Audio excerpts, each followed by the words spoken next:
Toujours commencer une vidéo en buvant un bon café. C'est la clé.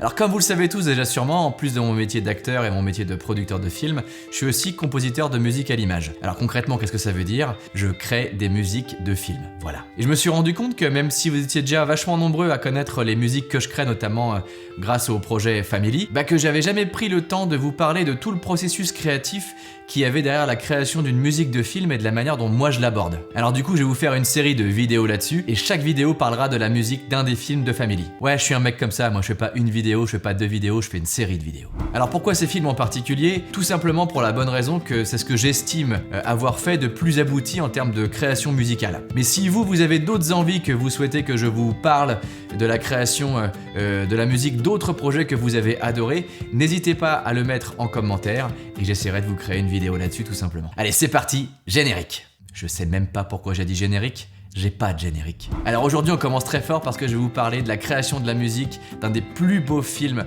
de Family, à savoir le film Olive. Et plus particulièrement, je vais vous dire comment j'ai réussi à créer une BO aux couleurs Dreamy Pop. Ouais, pour moi Dreamy Pop, ça se prononce comme ça. Dreamy Pop. Je sais pas pourquoi j'ai pris la voix d'un animateur radio, mais c'est comme ça. Dreamy Pop sur Fun Radio. Fun Radio, Fun Radio. Chérie FM. Bonjour, c'est Marc Lavoine sur Chérie FM. Alors d'abord, je suis hyper fier parce qu'il faut savoir que le projet Family, on l'a bouclé, on a sorti les derniers masters toute fin 2020 et on a tout de suite envoyé tous les films dans plein de festivals en France et à travers le monde. On était impatients de savoir ce que les professionnels allaient pouvoir penser de tout notre travail, on en était hyper fiers et c'est vrai qu'on a reçu très vite des prix pour ce projet-là, et le premier prix qu'on a reçu, on l'a reçu d'un festival à Venice Beach en Californie à Los Angeles, et c'est le prix de la meilleure musique originale pour le film Olive. Et du coup j'étais d'autant plus fier parce qu'en plus d'avoir produit tout le projet, c'était mon travail de compositeur qui ramenait le premier prix à la maison quoi. Alors évidemment, si vous connaissez ni le projet Family, ni le film Olive, ni la musique dont je vais parler dans cette vidéo, je vous mets tous les liens dans la description et vous pouvez aller découvrir tranquillement tout ça quand vous le désirez. Alors il faut savoir que moi je suis un très grand fan de musique de film, et pour moi la musique d'un film ça doit vraiment participer à l'identité du film, au même titre que la réalisation, que l'histoire, que la photographie, que le choix des décors ou encore que le choix des acteurs et leur interprétation. D'ailleurs on se rappelle tous de ces grandes musiques de films qui ont contribué à la popularité des grands classiques du cinéma comme Star Wars, comme Indiana Jones, comme Les Dents de la Mer, comme La Liste de Schindler.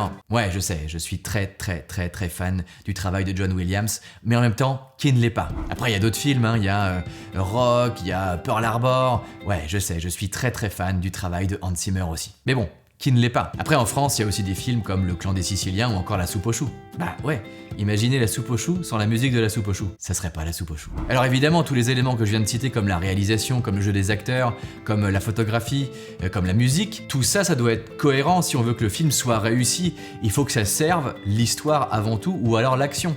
Ou alors, dans un film comme Olive, il faut que ça accompagne le parcours émotionnel du personnage. En tout cas, moi c'est comme ça que j'ai choisi de travailler pour ce film-là. Du coup, moi je crois profondément à la culture du thème principal qui va se décliner tout au long du film. C'est un vrai leitmotiv dans chacune de mes créations de musique à l'image. Donc la première étape pour moi, avant de parler d'arrangement ou de style musical, c'est de trouver le thème musical du film.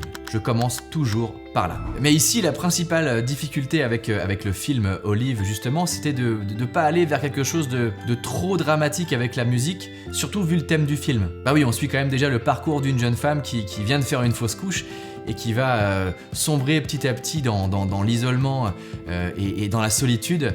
Donc c'était déjà un peu lourd sur le papier. Et c'est vrai que c'est une tendance que j'ai, faut se connaître. Quand je suis confronté à la création de la musique d'un film dans ce style-là, avec déjà un peu de drama, voire beaucoup de drama sur le papier, c'est d'en rajouter justement du drama par la création de la musique. Alors le risque de cette démarche-là, surtout quand je dirais la tristesse ou la mélancolie, ça vous parle directement en tant qu'artiste et que votre instinct vous pousse dans cette direction-là, donc le risque c'est de créer peut-être des musiques qui vont être très belles encore une fois, mais qui vont pas nous connecter avec l'émotion du film, vous voyez? D'ailleurs, je me rappelle, j'avais créé une première version de la musique sur toute cette séquence d'ouverture du film Olive, et je vous la ferai écouter dans quelques instants, vous allez pouvoir vous rendre compte. D'ailleurs, dites-moi en commentaire quand vous l'aurez écouté, ce que vous en pensez, est-ce que vous pensez qu'elle raconte le film au final ou pas? Nous, on a choisi en tout cas de choisir l'autre version, la version définitive, qui colle, c'est vrai, beaucoup mieux parce que la première version, moi j'en étais hyper fier, hein. Je me suis dit ouais, ça va être beau, c'est triste, etc. Mais ça crée un décalage entre ce qui se passait à l'écran et la musique. Et encore une fois, hein, ça n'a rien à voir avec le fait est-ce que la musique est bien composée, pas bien composée, mais tout simplement est-ce qu'elle nous raconte le film et est-ce qu'elle nous plonge dans l'univers qu'est le film. Voilà. La musique pour moi d'un film, ça doit servir à ça doit servir à accompagner le spectateur à plonger directement dès les premières images et les premières notes, à plonger dans l'univers du film.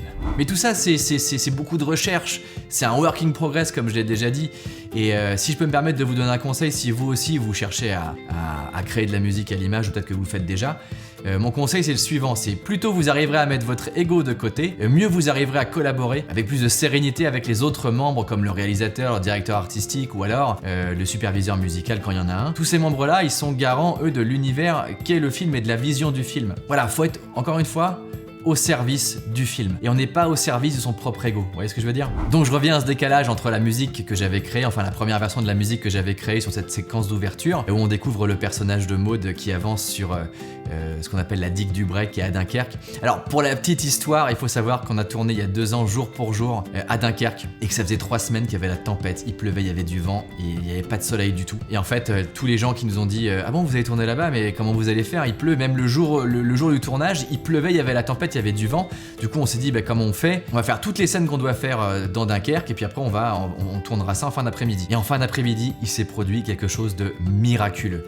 Les astres se sont alignés et la pluie s'est arrêtée, le soleil a percé à travers les nuages, et d'ailleurs vous voyez les rayons du soleil qui percent à travers les nuages sur les usines de Dunkerque, et Maud qui avance sur cette jetée avec cette attitude très sereine. Et du coup c'est vrai que la mise en scène, les conditions de tournage, l'attitude de Maud très sereine, ça appelait pas du tout le drama, ça appelait au contraire la lumière, quelque chose de très très lumineux. Et c'est vrai qu'on a été bénis des dieux ce jour-là. Et donc ma musique, très dramatique, mais vous allez pouvoir en juger par vous-même dans quelques instants, créer un petit décalage entre ce qui se passait à l'écran et l'émotion que j'ai voulu mettre dedans. Bon, je vous laisse découvrir maintenant cette séquence d'ouverture avec la première version de la musique que j'ai créée.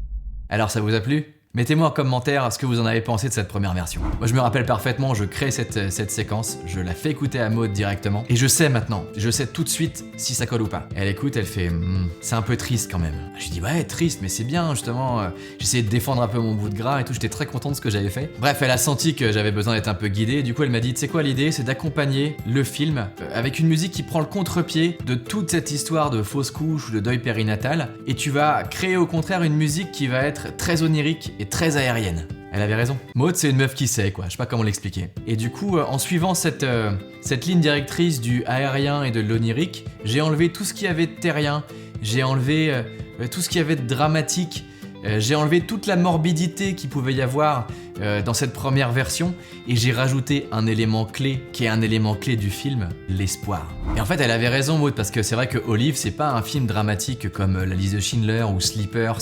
Je sais pas si vous avez vu ces films-là où la musique doit vraiment être en accord avec ce qui se passe, parce que c'est très très très très sombre, et que prendre le contre-pied, ça serait vraiment très bizarre. Mais Olive, c'est pas un film dramatique, au contraire, c'est une ode à la vie. Et donc, en créant une musique onirique, aérienne, pleine d'espoir, on est en parfaite cohérence avec l'univers du film. Et d'ailleurs c'est comme ça que j'ai appelé le dernier morceau du film, je l'ai appelé Ode to Life, et c'est vrai que c'est comme ça qu'il fallait ouvrir ce film de manière très onirique et très aérienne encore une fois. Ensuite, la deuxième étape, après avoir trouvé donc le thème musical, je savais qu'on allait prendre ce thème-là et créer des bribes et le décliner tout au long du film, ça a été de trouver les bonnes textures. Et c'est vrai qu'il y a une deuxième thématique qu'il était important pour moi d'accompagner au niveau de la musique, c'était la thématique de l'eau. Cette thématique, elle est ultra présente dans tout le film, si vous analysez bien. En fait, elle est présente aussi bien au niveau des environnements que traversent les personnages, que ça peut être sur cette jetée, la présence de la mer, dans la piscine, quand elle prend son bain.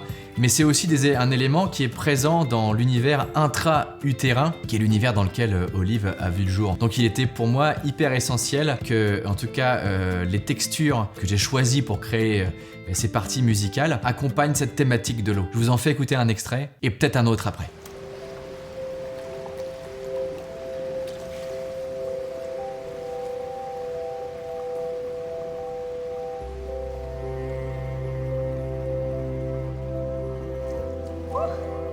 En gros, si je devais résumer tout le travail que j'ai fait pour la création de cette BO, la principale difficulté, ça a été de toujours rester sur un fil. Il fallait toujours que la musique appelle la lumière et l'espoir, ça c'était le fil conducteur. Donc il a fallu virer tout ce qui était trop terrien, trop morbide, trop triste, et au contraire aller vers quelque chose de très lumineux, de très aérien, et surtout de très optimiste. Car comme je vous l'ai déjà dit, Olive, c'est pas un film dramatique. Olive, ça reste et ça restera toujours une ode à la vie.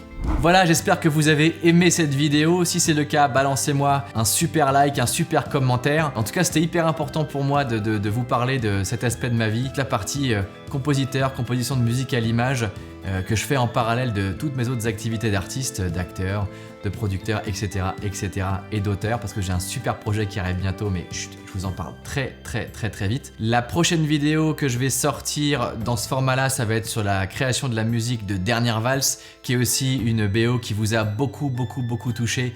Merci pour tous ces retours que vous avez pu faire depuis un an maintenant. Sur tout notre travail, et allez visionner tous ces films qui sont pour moi vraiment des petits bijoux parce qu'ils ont été écrits avec le cœur par une personne de cœur qui n'a de cesse de transmettre sur tous ses réseaux sociaux de très beaux messages, toujours très bienveillants. Même si parfois on peut se dire ah les films sont tristes, il y a toujours de l'espoir, il y a toujours de la vie et il y a toujours de l'amour dedans. Et du coup pour tout ça, allez voir, allez revoir, allez visionner, allez faire découvrir tous ces films de Family.